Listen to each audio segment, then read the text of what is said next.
Freud a touché juste. Lacan est revenu pour examiner, il a vu que c'était juste.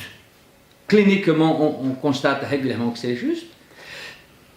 Par exemple, des analystes qui disent que Karl Popper n'aime pas la psychanalyse, mais comme si c'était un dieu à adorer. Pas du tout, il a tout à fait raison de ne pas aimer la psychanalyse, moi je ne l'aime pas non plus.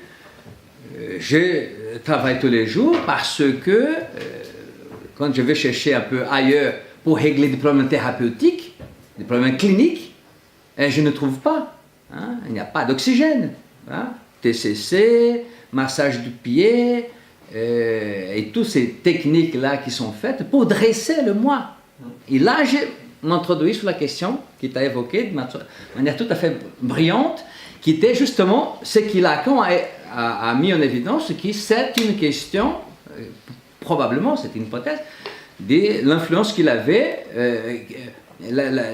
l'influence de ses lectures, par exemple des philosophes asiatiques, hein, japonais,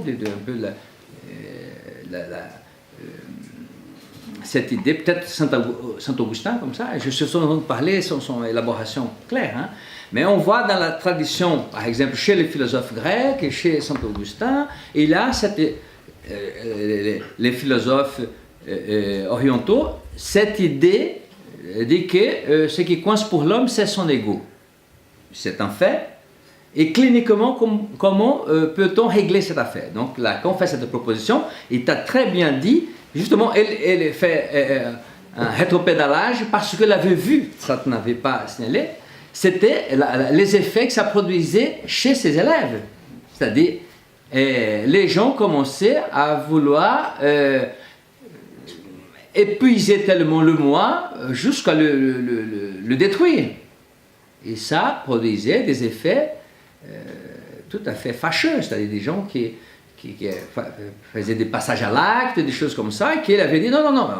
Et c'est pour cette raison, à partir de cette expérience, n'est-ce pas, de Lacan, moi, élève de Lacan, je dis, il ne faut pas le détruire le moi, il ne faut pas aller dans cette voie-là, il faut le dégonfler. Hein, dégonfler gentiment, parfois d'une manière un peu plus solide, mais en prenant soin à la sortie de la séance, avoir un petit mot gentil, quelque chose d'adouci l'acte thérapeutique.